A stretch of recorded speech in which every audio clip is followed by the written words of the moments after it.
Good morning बच्चों।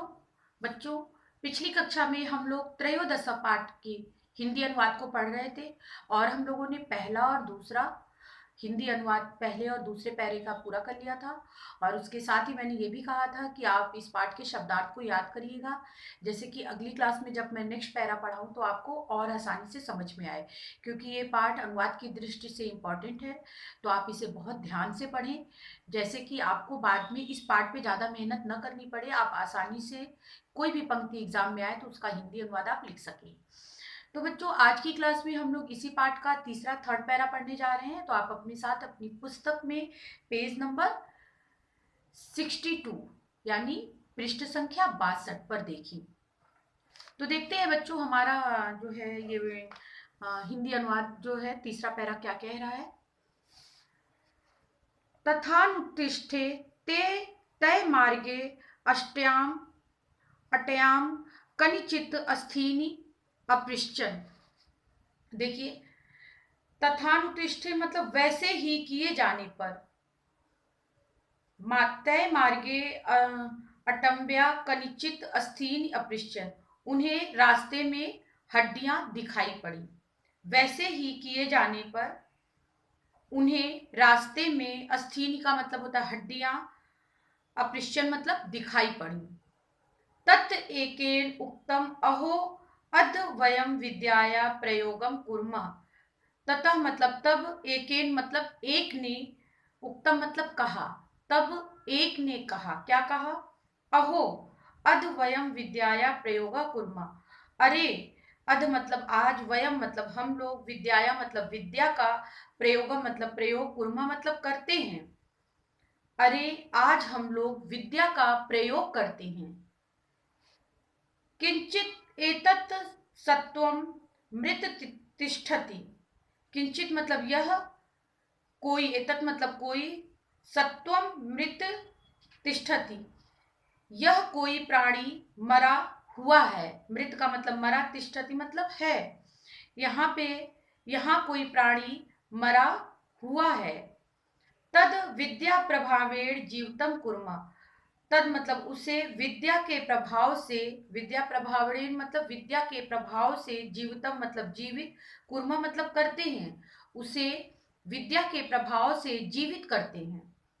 एकेन अकथ्यत, एकेन मतलब एक ने कहा, क्या कहा?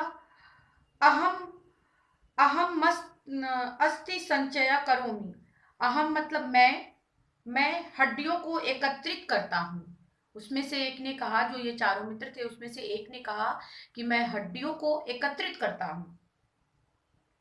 तो ततः तेन अस्थि संचय कृति, तब तब उसको हड्डियों को एकत्रित कर दिया।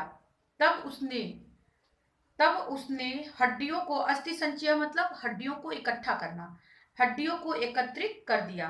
द्वितीयेन चर्म मांस रुधिरम संजोतितम।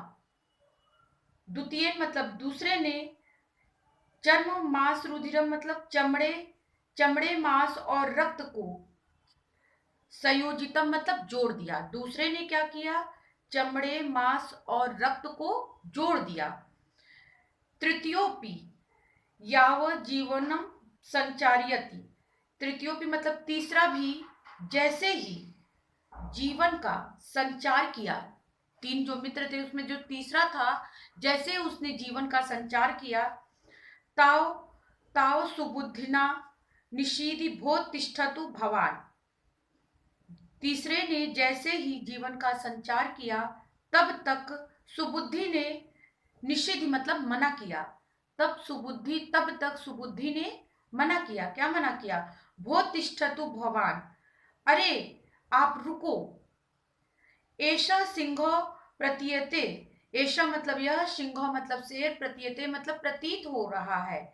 यदि सजीवा करिष्यसि ततः सर्वानपि व्यापदयष्यति। ऐसा मतलब यह सिंह, मतलब यह शेर प्रतीत हो रहा है। यदि इसे जीवित कर देंगे, यदि इसे जीवित कर देंगे, तब वह सभी को मार देगा, तब वह सभी को मार देगा। एक बार अब पूरी की हिंदी जान लेते हैं तीसरे पैरे की। वैसे ही किए जाने पर उन्हें रास्ते में हड्डियां दिखाई पड़ी। तब एक ने कहा, अरे, आज हम लोग विद्या का प्रयोग करते हैं। यह कोई प्राणी यह कोई प्राणी मरा हुआ है, उसे विद्या के प्रभाव से जीवित करते हैं। एक ने कहा, मैं हड्डियों को एकत्रित करता हूं। तब उसने हड्डियों को एकत्रित कर दिया। दूसरे ने चमड़े, मांस और रक्त को जोड़ दिया। संयोजितम मतलब जोड़ना। तीसरा भी जैसे ही जीवन का संचार किया, तब तक सुबुद्धि ने मना किया। जो चौथा उसका दोस्त था, उसने क्या किया? मना किया। जब तीसरे ने उसके अंदर जान डाली, जो है जीवन का संचार किया, तब तक तीसरे ने मना कर दिया। और उसने क्या कहा? मना किया, अरे आप रुको, यह शेर प्रतीत होता है। यदि इसे जीवित कर देंगे तो वह हम सभी को मार देगा। आगे बढ़ते हैं, पेज नंबर 63 पे चलते हैं बच्चों। इति श्रुत्वा तेन कथितम। इति श्रुत्वा मतलब इसे सुनकर उसने कहा। क्या कहा? धृत मूर्ख, धृत मूर्ख, नाम नाह विद्याया विफलताम करोमि। इसे सुनकर उसने कहा, मूर्ख, धृत मूर्ख मतलब मूर्ख, तुझे धिक्कार है, मैं विद्या को विफल नहीं करूंगा। नाह विद्याया विफलताम करोमि, मैं विद्या को विफल नहीं करूंगा। तथा सुबुद्धि अवदत तहि प्रतिच्छस्व क्षणमेकम यावदहम वृक्ष मारोहामि। अब यहाँ पे देखते हैं पहले, तथा मतलब तब, सुबुद्धि मतलब सुबुद्धि बोला। तब सुबुद्धि बोला। क्या बोला? तहिर तो प्रतीक्षस्व मतलब एक क्षण रुको, एक क्षण रुको। याहदहम वृक्ष मारोहामि, तब तक मैं पेड़ पर चढ़ जाता हूं। मतलब एक सेकंड तुम रुको, क्योंकि तुम तो जान डालने जा रहे हो, तो एक सेकंड रुको, तब तक मैं पेड़ पर चढ़ जाता हूँ। क्योंकि वो बोल रहा था कि ये शेर है, अगर तुम शेर को जीवित करोगे तो ये हम लोग को खा जाएगा। पर वो सब नहीं मान रहे थे। वो सब बोल रहे थे कि जो हम लोगों ने सीखा है, हम लोग अपनी विद्या को विफल नहीं करेंगे और हम लोग इसे जीवित करेंगे। इति कथत्वा स वृक्षाम आरोहत, ऐसा कहकर वह पेड़ पर चढ़ गया। सुबुद्धि जो है पेड़ पर चढ़ गया। तदा तृतीयेन ब्राह्मणेन यावत तस्मिन् प्राणा संचारिता तावत तेन जीवितेन सिंहेन त्रयोपि व्यापदिता। देखते हैं, तदा मतलब तब, तृतीयेन मतलब तीसरे, ब्राह्मणेन मतलब ब्राह्मण ने, तब तीसरे ब्राह्मण ने, यावत मतलब उसमें यावत तस्मिन प्राणा संचारिता, उसमें प्राणों का संचार किया। तब तीसरे ब्राह्मण ने, जो उसके अंदर जान डाल रहा था, उसने उसके अंदर जो है जीवन का संचार किया, उसमें प्राणों का संचार किया। तावतः तेन जीवतेन सिंहेन त्रयोपि व्यापादिता, तब उसे जीवित शेर ने तीनों को, जब उसने जीवन का संचार मतलब उसके अंदर प्राण डाल दिए तीसरा ब्राह्मण ने, तब उस जीवित शेर ने तीनों को मार डाला। तत्पश्चात सुबुद्धि वृक्ष दौड़ती गृहम गतः, उसके बाद सुबुद्धि पेड़ से उतरकर घर गया। क्योंकि ये तीनों नीचे थे और इसने जब उसके शेर के अंदर प्राण का संचार किया और अपना शेर जीवित हुआ, तो उसने क्या किया? तीनों मित्रों को खा लिया। पर सुबुद्धि क्योंकि पेड़ पे चढ़ गया था, इसलिए वो बच गया। तो उसके पश्चात जब जो उसने मार डाला, उसके बाद सुबुद्धि जो है पेड़ से नीचे उतर गया।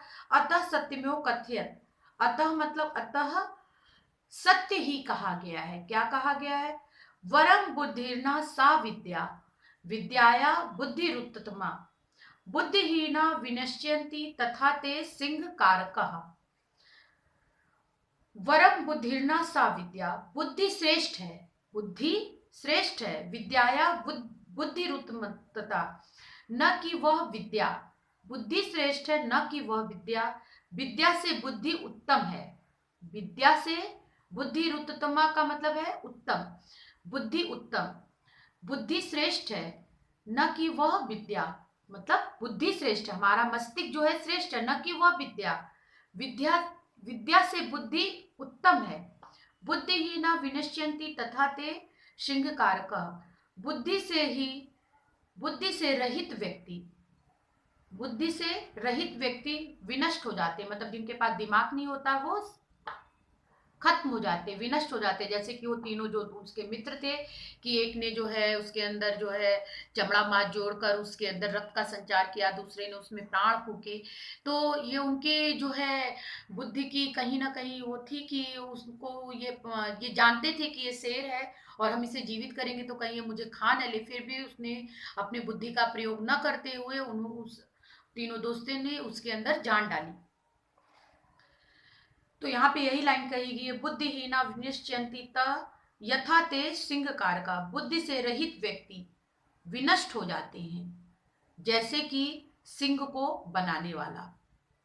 बुद्धि से रहित व्यक्ति विनष्ट मतलब समाप्त हो जाते हैं, खत्म हो जाते हैं, जैसे कि सिंह को बनाने वाला। सिंह क्योंकि जब वो तो मर चुका था, पर जो तीसरे ने जो उसके अंदर प्राणों का संचार किया, उसके अंदर प्राण डाले और अंत में सिर जीवित हुआ और उन्हीं तीनों को खा लिया। तो आपने देखा बच्चों कि इस तरह से जो है किस तरीके से यहाँ पे बुद्धि और चार दोस्तों की बातें बताई गई। हमें अपनी बुद्धि का प्रयोग करना चाहिए और उसके अनुसार ही हमें अपना काम करने चाहिए। तो चलिए एक बार इस पैरे का जो हमारा अंतिम पैरा है चौथा, इसका एक बार सिर्फ हिंदी जान लेते हैं। पेज नंबर 63 का ही सिर्फ मैं हिंदी बताने जा रही हूँ। इसे सुनकर, अब मैं संस्कृत नहीं पढ़ूंगी, सिर्फ हिंदी बोल रही हूँ। इसे सुनकर उसने कहा, क्या कहा? मूर्ख, तुझे धिक्कार है, मैं विद्या को विफल नहीं करूंगा। तब तब सुबुद्धि बोला, क्या बोला?